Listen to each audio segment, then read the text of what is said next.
이렇게 인사하도록 하겠습니다. 잘 오셨습니다. 한 번 더 인사해 보실까요? 우리 은혜 받읍시다. 네, 이 시간 또 은혜 받는 귀한 시간이 되기를 간절히 소망합니다. 여러분, 우리가 24장을 읽었는데요. 이제 다윗의 삶을 통해서 오늘 이 제목과 같이 분별할 수 있는 우리 성도님들의 삶이 되시기를 간절히 바랍니다. 하나님의 뜻을 분별할 수 있는 우리 모든 성도님들의 삶이 되시기를 간절히 소망합니다. 여러분, 지금 이 다윗의 눈앞에 어떤 상황이 펼쳐졌습니까? 이제 사울이 자신을 죽이러 3,000명의 그 군사를 이끌고 쫓아왔습니다. 이제 엔게디 광야에 있다라는 소식을 듣고 거기까지 쫓아온 거예요. 근데 마침 그 다윗이 숨어 있는 그 굴까지 사울이 들어온 것입니다. 그거를 이제 목격했을 때 다윗은 아마 그런 생각을 했을 거예요. 우리는 여기서 꼼짝없이 죽겠구나. 나는 여기서 이제 마지막이겠구나 라고 하는 그런 생각을 했을지도 모르겠습니다. 그런데 다윗을 죽이러 들어온 것이 아니라 사울이 뒤를 보러 들어왔다라고 그렇게 이야기를 합니다. 이 뒤를 보러 왔다라고 하는 건 구체적으로 무엇을 의미하는지는 학자들마다 다르게 이제 이야기를 하지만 뭐 이제 용변을 봤다 아니면 뭐 잠을 자러 들어왔다라고 이렇게 많은 이제 추측들이 있지만 아무튼 이제 지금 사울은요 완전히 지금 무방비 상태에 그대로 노출이 되어 있다라는 거예요. 그러면 지금 다윗은요 정말 좋은 기회예요. 천우의 기회입니다. 정말 이것은요 하나님께서 주신 기회라고 할 정도로 다윗에게 있어서는 정말 너무나도 좋은 기회였어요. 자신의 철천지 원수인 다윗을 죽일 수 있는 좋은 기회였습니다. 10년 이상 자신을 쫓아온 이 사울 때문에 단 하루도 제대로 발벗고 자지 못했던 다윗에게 있어서는요 이 사울을 죽임으로써 지금 자신을 따르고 있는 400명 정도의 가량의 이 부하들의 어려움을 해결할 수도 있는 좋은 기회였다라는 거예요. 여러분은 이런 상황이 만약에 닥쳤다면 여러분은 어떻게 반응하시겠습니까? 저는 뒤도 안 돌아보고 저는 바로 사울을 죽였을 거예요. 단 한 번에 그냥 바로 이제 사울을 죽임으로써 제 앞에 닥친 그 문제와 어려움을 해결하려고 했을 겁니다.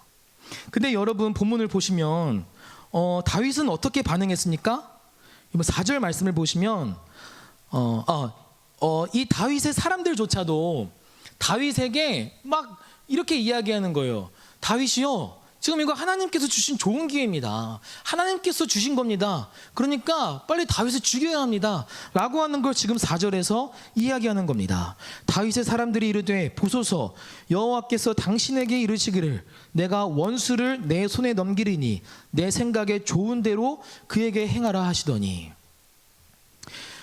이 이야기를 들은 후에 다윗은요 어떻게 반응을 했냐면 4절 이제 하반절부터 6절까지 말씀을 보면 다윗이 일어나서 사울의 겉옷자락을 가만히 베니라. 그리한 후에 사울의 옷자락 뱀으로 말미암아 다윗의 마음이 찔려 자기 사람들에게 이르되 내가 손을 들어 여호와의 기름을 받은 내 주를 치는 것은 여호와께서 금하시는 것이니 그는 여호와의 기름 부음을 받은 자가 됨이니라 하고. 다윗이 어떻게 반응했나요? 안 죽였습니다. 정말 좋은 기회를 자신이 스스로 그냥 뻥 차버린 거예요. 어떻게 보면 다윗의 많은 지금 사람들이 이건 하나님께서 주신 기회입니다.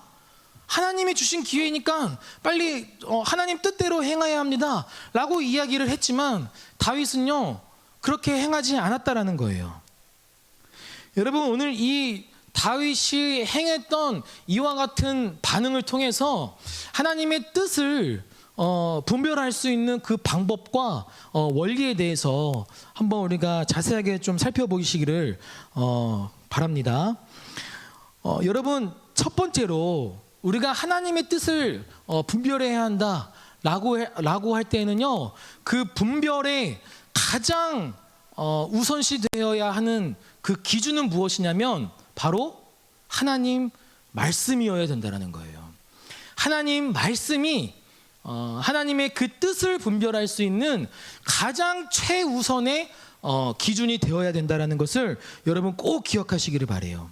아무리 내 삶 속에 정말 이것은 하나님께서 주신 기회다, 이것은 정말 하나님께서 주신 좋은 상황이고 좋은 환경이다 라고 그렇게 생각을 들게끔 만드는 순간들이 있다 할지라도 그것이 하나님 말씀에 적합한지 적합하지 않은지를 그것에 여러분 기준을 두어야 된다는 거예요.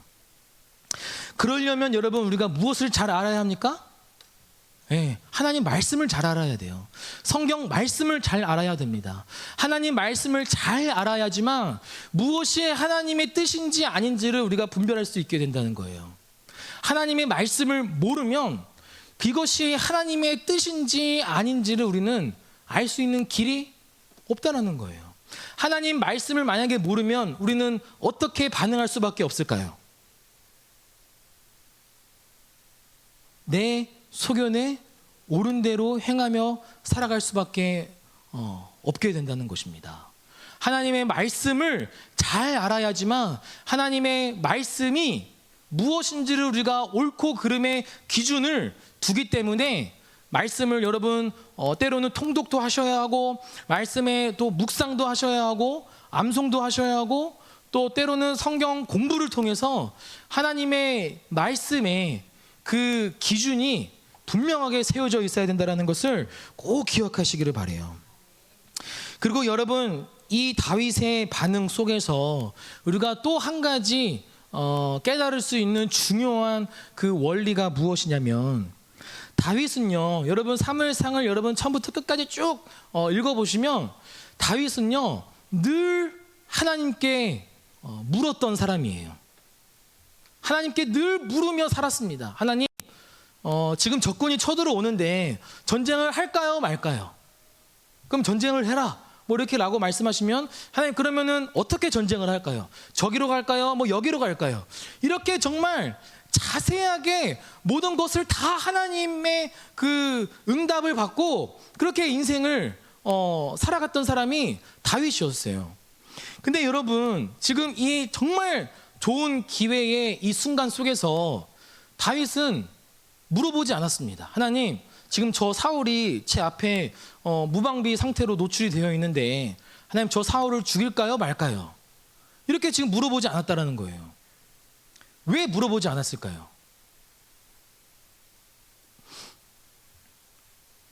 제 두 눈만 지금 보고 계시는데 여러분 왜 묻지 않았을까요? 그것은요, 이미 하나님께서 여호와의 기름 부음 받은 자를 치는 것을 금하셨기 때문이에요. 이미 하나님의 명령이, 말씀이 있었기 때문이에요. 하나님의 말씀이 우리에게 먼저 주어지는 그런 말씀들이 있다면 그 부분에 대해서는 여러분 기도하지 않으셔도 돼요. 이것이 무엇을 의미하냐면, 제가 예를 들어서 제가 너무 배가 고픕니다. 제가 며칠 동안 배를 굶었어요. 근데 길을 가다가 어느 빵집이 있는데 주인이 아무도 없는 거예요. 주인이 아무도 없고 정말 보암직도 하고 먹음직스러운 빵이 있습니다. 주위에 사람들이 아무도 없어요. 제가 기도하면서, 하나님 저 빵을 먹어도 될까요 말까요? 기도하면서 저 빵을 먹어도 된다라고 하는 막 마음이 있는 것 같아요. 그러면 이거 하나님께서 이건 나에게, 정말 배고픈 나에게 그 배고픔을 이렇게 채우시기 위해 빵을 주시는가 보구나 해서 만약에 빵을 먹었다면 그것은 잘못된 거라는 거예요. 잘못된 기도라는 거예요. 왜 잘못된 기도입니까? 이미 하나님께서 성경 말씀에 도둑질하지 마라 라고 하는 그런 말씀이 있었기 때문에 이것을 두고 굳이 기도하는 것은 오히려 하나님의 말씀보다도 내 뜻을 더 높이려 하는 그런 어떤 마음이 있기 때문에 그것을 기도한다라는 거예요. 따라서 하나님의 말씀에 분명하게 말씀하고 있는 것은 여러분 그거에 대해서는 굳이 기도하지 않으셔도 됩니다. 왜냐하면 이미 성경에서 그렇게 말씀하고 있기 때문에. 또 하나 예를 들면 구약시대에 발람이라고 하는 선지자가 있습니다. 근데 이 모압 왕 발락이 이스라엘 백성들이 이제 오고 있다라는 소식에 이 발람 선지자를 청탁해가지고 저주를 해라 라고 이렇게 부탁을 했어요. 그랬더니 이제 하나님께서 발람에게 나타나셔서 뭐라고 말씀하셨냐면 너 따라가지 말아라 라고 말씀했어요. 이미 먼저 말씀을 하신 겁니다. 근데 이제 발람이 발락에게 신하들에게 저 기도해 보니까 따라가지 말래요. 저 안 따라가겠습니다. 이렇게 대답을 했습니다.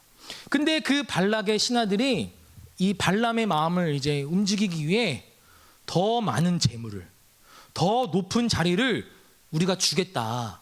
그러니까 다시 한번 좀 하나님 앞에 물어봐라 라고 하니까 또 발람이 기도하는 거예요. 하나님, 제가 저들과 함께 따라갈까요 말까요?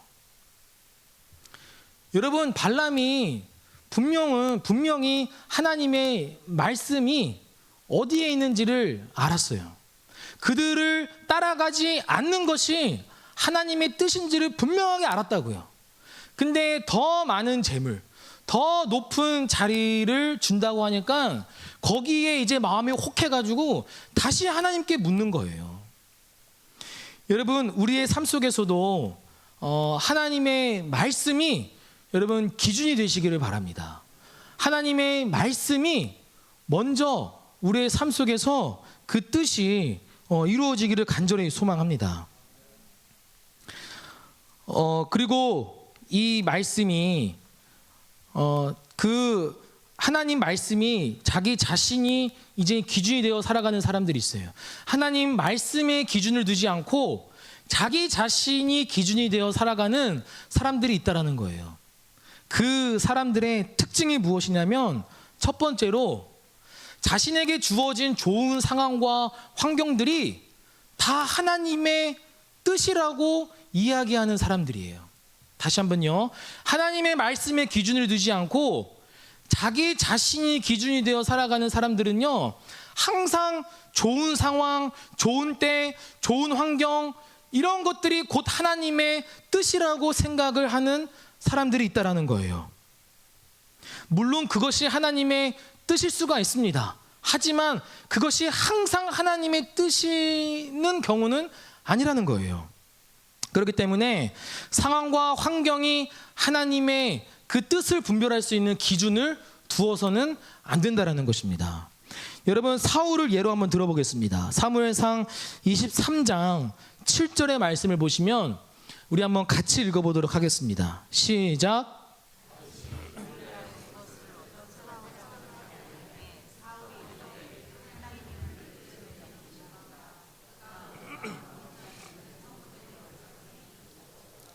사울은요, 자신에게 주어진 이 좋은 상황이 하나님의 뜻이라고 생각했습니다. 사울은요, 하나님의 말씀의 기준을 두는 것이 아니라 그냥 좋은 상황, 좋은 환경이 하나님의 뜻이라고 착각하는 사람이었다라는 거예요. 두 번째로 하나님 말씀을 기준을 두지 않고 살아가는 사람들의 이 특징은요, 하나님 말씀을 무시하고 내 마음대로, 내 소견에 오른 대로 행하며 살아간다라는 거예요. 다시 한번 또 우리 사울의 예를 한번 들어보겠는데 24장 20절 말씀을 보시면 우리 같이 한번 또 읽도록 하겠습니다. 시작. 보라, 나는 내가 반드시 왕이 될 것을 알고 이스라엘 나라가 내 손에 견고히 설 것을 아노니. 사울이 다윗에게 너가 반드시 왕이 될 것을 이미 알았습니다. 아마도 사무엘로 하여금 하나님께서 사울을 버리고 내 마음에 맞는 왕을 세우겠다라고 했을 때부터 사울의 마음은요, 다윗이 왕이 될 것이라고 하는 것을 알았을 거예요. 근데 하지만 하나님의 뜻이 분명히 다윗을 왕으로 세우는 것이 하나님의 뜻임을 분명히 알았음에도 불구하고 사울은 어떻게 했습니까? 다윗을 늘 죽이려고 했었던 사람이었다라는 거예요. 하나님 말씀을 기준으로 두지 않고 살아가는 사람들은요, 내 소견에 오른 대로, 내 생각이 기준이 되어서, 내 마음이, 내 행동이 기준이 되어서 내가 하고 싶은 대로 하며 살아가는 사람들의 모습을 우리가 보게 됩니다. 여러분, 그렇기 때문에 하나님 말씀을 기준을 두고 그 뜻을 하나님의 말씀에 꼭 분별을 하시기를 바라요. 우리 여기 지금 나오신 많은 우리 성도님들께서는 이제 기도자로 나오셨는데, 우리가 이제 기도할 때마다 하나님의 그 말씀에 기준을 두고 이것이 하나님의 뜻인지 아닌지를 분별할 수 있는 우리 모든 성도님들이 되시기를 간절히 소망합니다. 여러분, 그러면요, 하나님의 이 말씀과 연관이 되는 그런 어떤 상황과 환경의 때에서는 분명하게 하나님께서 그 성경 말씀에 말씀하고 있기 때문에 우리가 객관적인 어떤 지표 사실을 우리가 확인할 수 있어요. 뭐 도둑질하지 말아라, 뭐 항상 기뻐해라, 항상 기뻐하라라고 말씀하셨기 때문에 뭐 염려되는 상황 속에서도 나는 기쁩니다, 뭐 이렇게 이제 항상 말씀에 기준을 두고 이제 분별할 수 있는 삶을 살아갈 수 있다라고요. 근데 그러한 것들이 아니고 단순히 우리의 삶 속에서 양자택일의 어떤 그런 문제 속에서 내가 이직을 해야 될지 말아야 할지, 뭐 내가 결혼을 해야 될지 말아야 될지, 이 사람과 결혼을 해야 될지 말아야 할지, 아니면 우리의 자녀의 뭐 어떤 날들에 대해서 등등의 많은 부분에 있어서 성경 말씀에 딱 비추어서 맞아떨어지지 않는 그런 분별의 때가 굉장히 많이 있을 겁니다. 그런 부분에서도 그럼 우리는 어떻게 반응을 하며 살아가야 되겠습니까? 그것은요, 우리 요한복음 10장 우리 3절 4절 말씀을 우리 한번 보도록 하겠습니다. 요한복음 10장 3절 4절 같이 읽습니다. 시작. 문지기는 그를 위하여 문을 열고 양은 그의 음성을 듣나니 그가 자기 양의 이름을 각각 불러 인도하여 내느니라. 자기 양을 다 내놓은 후에 앞서가면 양들이 그의 음성을 아는 거로 따라오되. 우리의 단순한 개인적인 그런 인생 속에서 어떤 선택의 문제에 있어서 어떤 선택을 해야 하는 순간 속에서 우리는 어떤 선택을 하며 살아가야 되겠습니까? 뭐에 따라서?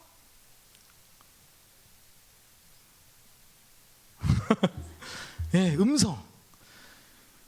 우리 요한복음 이 10장 3절 4절 말씀에 분명하게 말씀하고 있는 건 예수님께서 각각 자기 양들의 이름을 불러가며 그 음성대로 양들은 따라 인도함을 받으며 살아간다라고 분명하게 말씀합니다. 그렇기 때문에 우리의 삶 속에서 어떤 선택의 순간 속에서 어떤 선택을 해야 되는지에 거기에 대한 어떤 방법은요, 거기에서도 마찬가지로 하나님의 음성을 들으며 따라 살아가야 된다라는 것입니다. 하나님의 음성으로 인도함을 받으며 따라 살아가야 된다는 것을 여러분 꼭 기억하시기를 바랍니다. 근데 여러분, 많은 분들이 하나님의 음성 하면 오해하는 분들이 굉장히 많습니다.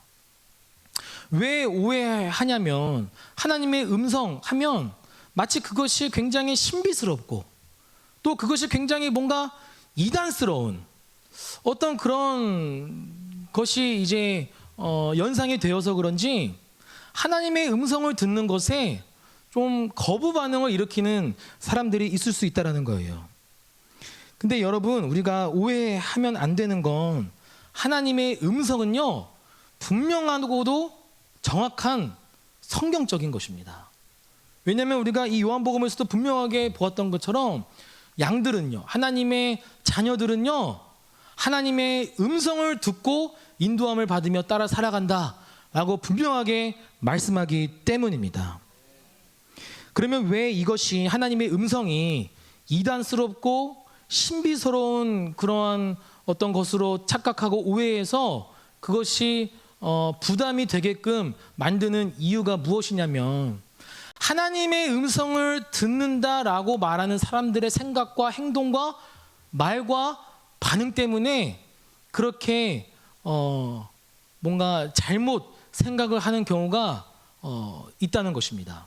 나는 하나님의 음성을 듣는다 라고 그렇게 말하는 사람들의 말과 태도와 행동 때문에 그냥 하나님의 음성까지도 싸그리 묶어가지고 그 음성을 듣는 것에 굉장히 거부 반응을 일으킨다라는 거예요.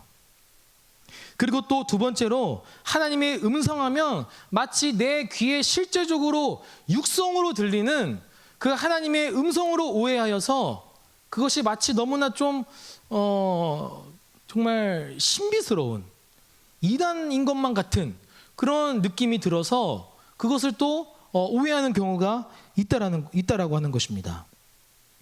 여러분, 하지만 성경에서 말씀하는 이 하나님의 음성이야말로 정확하게 성경적이라는 것을 꼭 기억하시기를 바라요. 그러면 이 하나님의 음성이 무엇인가? 요한복음 14장 우리 17절 말씀 같이 한번 읽겠습니다. 시작. 그는 진리의 영이라 세상은 능히 그를 받지 못하나니 이는 그를 보지도 못하고 알지도 못함이라. 그러나 너희는 그를 아나니 그는 너희와 함께 거하시며 또 너희 속에 계시겠습니다. 하나님의 음성에 대해서 우리가 먼저 반드시 그 부분에 대해서 확신하고 또 확인하고 반드시 믿어야 되는 것이 무엇이냐면 여기 계신 각 사람의 신령 가운데에 누가 계시는 거예요? 성령님이 지금 내주하고 계신다는 것을 여러분 먼저 꼭 믿으시기를 바랍니다. 성령님께서 우리 안에 내주하시기 때문에 각 사람에게 하나님께서 우리에게 말씀하신다는 것을 먼저 여러분 꼭 믿으시기를 바라요. 그리고 다음으로 요한복음 14장 26절 같이 있습니다. 요한복음 14장 26절입니다. 제가 읽겠습니다. 보혜사 곧 아버지께서 내 이름으로 보내실 성령 그가 너희에게 모든 것을 가르치고 내가 너희에게 말한 모든 것을 생각나게 하리라. 아멘. 예수님의 이름으로 보내실 성령, 그 성령께서 지금 우리에게 어떻게 하시겠다라고요? 예수님께서 공생의 기간 동안 말씀하신 그 모든 것을 우리에게 지금 어떻게 하시겠다라고 말씀하십니까? 생각나게 하시겠다. 우리 안에 거하시는 성령님께서 예수님께서 말씀하신 그 말씀을 생각나게 해주시겠다라는 거예요. 여러분, 하나님의 음성이라고 하는 것은요, 신비적이고 어떤 이단적인 것이 아니라 또 내 귀에 들리는 육성이 아니라 하나님께서 내 안에 거하시는 그 성령으로 말미암아 내 생각과 내 마음속에 깨달아지는 그 마음과 생각으로 말씀하시는 것이 하나님의 음성이라는 것입니다. 여러분, 그것을 먼저 분별해야 돼요. 하나님께서 우리에게 말씀하시는 그 하나님의 음성의 통로, 수단은요, 나의 생각과 나의 마음이라는 것을 꼭 기억하시기를 바랍니다. 저 같은 경우에는 개인적으로 이 하나님의 음성에 어떻게 반응하고 이것이 이제 하나님의 음성이구나. 지금 나에게 하나님께서 어떤 이 마음을 말씀을 주시는구나 라고 하는 것을 이제 저는 어떻게 이제 느끼고 받아들이냐면 저는 그 불편함을 느낍니다. 불편함으로 다가와요. 예를 들어 어떤 기도의 제목을 놓고 기도할 때 하나님 뭐 어디로 갈까요? 저기로 갈까요? 라고 하는 그런 부분 속에서 기도할 때 불편함을 느껴요. 그러면 이것은 하나님께서 원하시는 길이 아니구나. 원하시는 것이 아니구나. 라고 그렇게 분별을 하기도 합니다. 몇 년 전에 이제 결혼하고 나서 이제 얼마 안 되었을 때 여기 계신 우리 우리 성도님들도 이제 그러시겠지만 대부분의 이제 남자는 이 장비병이라는 게 있잖아요. 그리고 또 전자기계를 굉장히 또 이제 가지고 싶어하는 그런 이제 욕구가 있는, 저만 있나요? 이제 결혼하고 나서 얼마 안 돼서 한창 막 그런 마음이 있을 때 정말 진짜 다 샀습니다. 컴퓨터 모니터를 샀고요. 4K 막 모니터 샀고, 키보드 샀고요. 마우스 샀고요. 스피커까지 그냥 한 번에 산 거예요. 그 당시에는 이제 갓 결혼을 해서 이제 지금 여긴 아니지만 이제 선배 목사님들에게 뭐 이상한 걸 배워가지고 이제 아내에게 허락보다는 용서가 빠르다라고 해가지고 이제 그렇게 이제 막 사게 됐는데, 근데 이제 그런 어떤 제품들을 살 때마다 진짜 신기한 건요, 그 제품에 항상 하자가 있는 거예요. 처음에 제가 모니터를 샀거든요. 근데 모니터의 어떤 한 부분이 이게 찍힘이 있는 거예요. 그래서 그거 한번 밖으로 또 용산까지 갔다 왔습니다.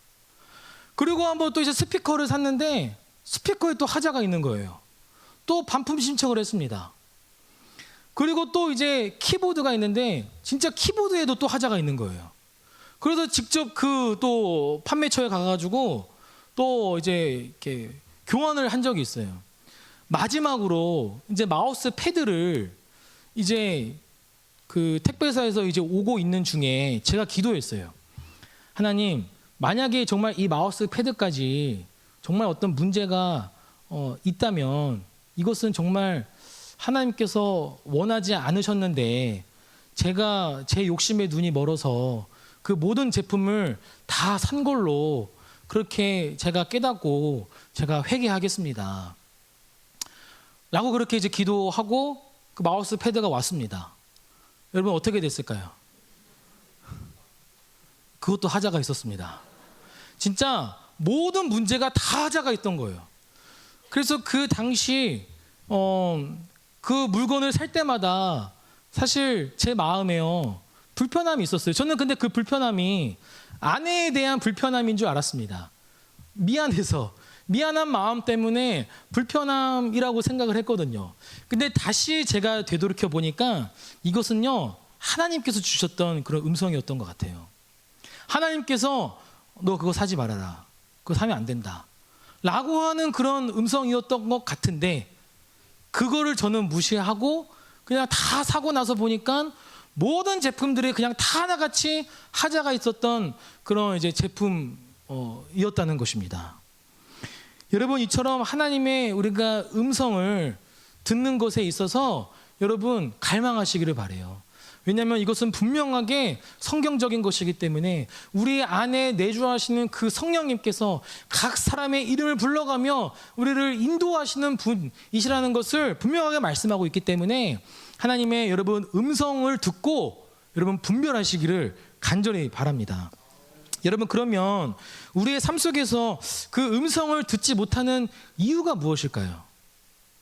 듣지 못하는 이유가 무엇이냐면 첫 번째로요, 하나님과의 관계가 멀어질 때입니다. 하나님과의 관계가 친밀하지 않고 하나님과의 관계가 멀어질 때 우리는 하나님의 음성을 듣지 못해요. 하나님의 음성은요, 하나님과 친밀할 때 듣게 됩니다.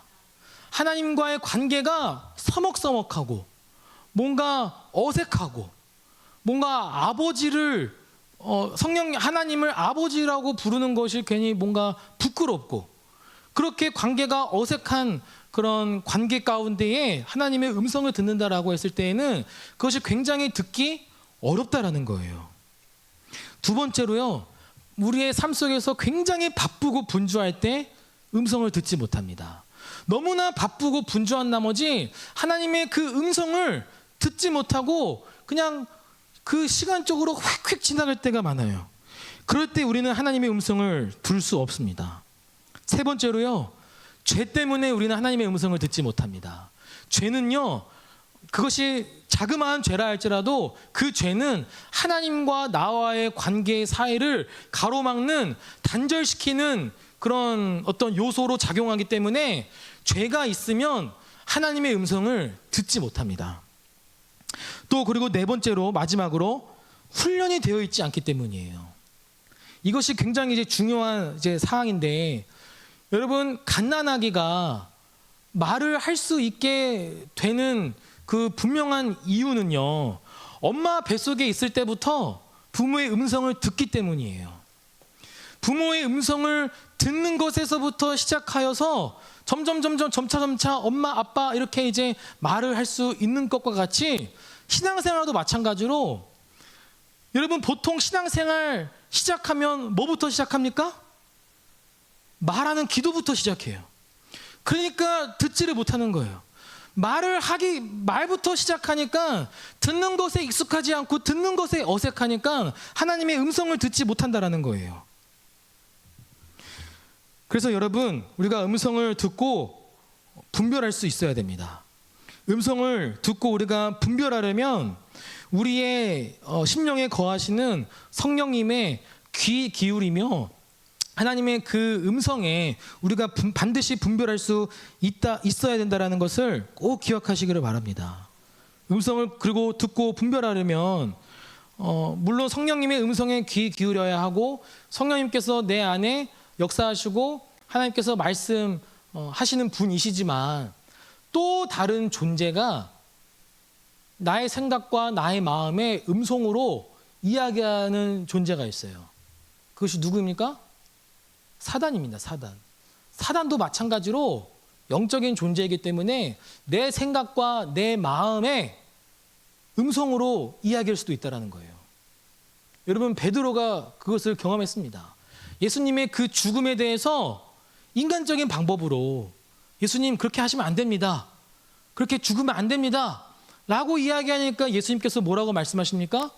사단아, 내 뒤로 물러가라. 여러분, 사단도요, 우리의 생각에 그런 생각으로 마음으로 또 불러일으키는 존재라는 것을 기억하셔야 돼요. 그래서 여러분, 음성을 듣는 것에 잘 분별하셔야 됩니다. 이것이 사단의 음성인지 성령님의 음성인지 잘 분별할 수 있어야 돼요. 잘 분별하려면 여러분, 하나님과 친밀함을 누리셔야 합니다. 늘 하나님과 친밀함에 거하며 살아가야 해요. 우리의 마음속이, 우리의 심령 안에 다른 어떤 것으로 가득 차 있으면 하나님의 음성에 우리가 귀 기울일 수 없다는 거예요. 하나님과 친밀함을 누리며 하나님과 함께 거하는 그런 시간들을 많이 보내셔야 합니다. 여러분, 일주일 동안 살아가시면서 여러분은 하나님과 얼마만큼의 시간을 보내셨습니까?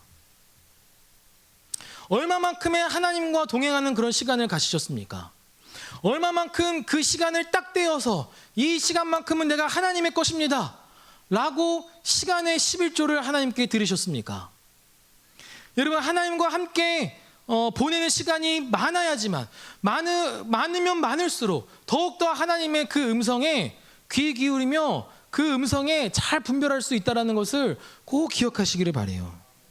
두 번째로요, 우리가 그 듣는 기도에 훈련을 하셔야 됩니다. 이것은요, 우리가 평생토록 많은 그런 훈련들을 하셔야 돼요. 그것을 저는 이제 듣는 기도다라고 이제 이야기하고 싶은데, 여러분, 기도의 시간에 자신의 기도의 제목을 놓고 막 오랫동안 이제 기도하고 예수님의 이름으로 기도했습니다. 끝! 하고 자리에 이제 일어나요. 여러분, 그러면 하나님의 음성에 귀 기울이는 그런 시간조차 없어지는 거예요. 제가 청년들에게 많이 이제 이야기하는 것 중에 하나가 10분 기도했으면 10분 그 자리에 머물러 있어라 라고 이야기합니다. 여러분이 얼마만큼의 기도의 시간으로 하나님 앞에 구할 것을 아뢰었다면 그 구할 시간만큼에 비례해서 이제는 잠잠하게 하나님께서 나에게 뭐라고 말씀하시는지 그 시간을 하나님께 드리셔야 돼요. 근데 그 시간들이 우리가 훈련이 되어 있지 않기 때문에 잠잠하게 하나님의 그 음성에 귀 기울이며 묵상하는 그런 시간들이 굉장히 힘듭니다. 처음에는 굉장히 힘들어요. 온갖 잡생각도 나고, 빨리 들어가서 드라마 봐야 되는데, 빨리 지금 뭐 하는데, 빨리 뭐 식구들 밥 차려줘야 되는데, 온갖 이런 막 잡생각들이 막 우리의 생각을 해집기 때문에 하나님의 그 음성에 귀 기울이는 것에 굉장한 어려움이 있다고요. 하지만 그것이 계속 하루, 이틀, 한 달, 몇 년 그런 시간들을 많이 확보하고 많은 훈련들을 했을 때 잠잠하게 우리가 하나님의 음성에 귀 기울일 때 그때 하나님께서 우리의 생각 가운데 마음 가운데 깨달음으로 주시는 그 하나님의 음성에 반응할 수 있게 된다는 거예요.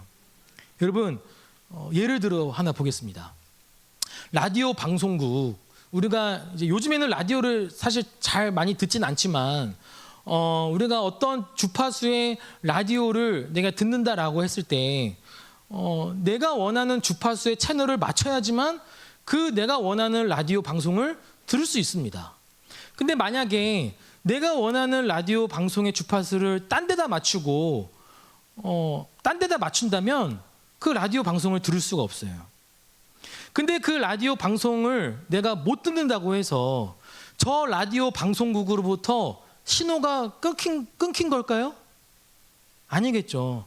저 라디오 방송국은 그냥 계속 신호를 쏴주고 있는 겁니다. 근데 다만 내가 그 주파수를 이상한 데다 맞췄기 때문이에요. 여러분, 마찬가지로 우리가 하나님의 음성을 못 듣는 것은요, 하나님께서 우리에게 말씀하시지 않기 때문에 못 듣는 것이 아니라 내가 그 주파수를 지금 이상한 곳에다가 맞췄기 때문이라는 거예요. 하나님의 음성을 우리가 들으려면 그 주파수 채널을 하나님께 고정시켜야 합니다. 하나님께 고정시킬 때 그때에 비로소 하나님께서 나에게 말씀하시는 그 음성들을 우리가 들을 수 있게 된다는 것을 여러분 꼭 기억하시길 바랍니다. 여러분, 이 말씀을 맺도록 하겠습니다. 여러분, 오늘 이 말씀을 통해서 다윗의 삶을 통해 우리에게 말씀하고 또 깨달을 수 있는 건 그 뜻을, 하나님의 뜻을 우리는 분별할 수 있다라는 것을 꼭 기억하시기를 바랍니다. 첫 번째로 우리는 하나님의 뜻을 분별하려면 어디에 기준을 두어야 됩니까? 하나님의 말씀에 기준을 두어야 합니다. 가장 먼저 하나님의 말씀에 기준을 두어서 그것이 하나님의 뜻인지 아닌지를 우리가 분별하며 살아가야 될 줄로 믿습니다. 두 번째는 우리가 어디에 분별하려면 어디에 또 기준을 두어야 합니까? 하나님의 음성, 내 안에 거하시는 그 성령님의 그 음성에 기준을 두고 살아가야 됩니다. 근데 하지만 그 하나님의 음성을 듣는다라고 하는 건 굉장히 많은 인내와 그런 훈련들이 필요할 때 비로소 성령님께서 내 생각과 내 마음 가운데 주시는 그 깨달음으로 우리가 들을 수 있다는 것을 꼭 기억하며 하나님 말씀과 하나님의 음성으로 하나님의 뜻을 분별할 수 있는 또 저와 여러분이 되시기를 간절히 소망합니다. 여러분, 이 시간 한번 다 같이 기도하겠습니다.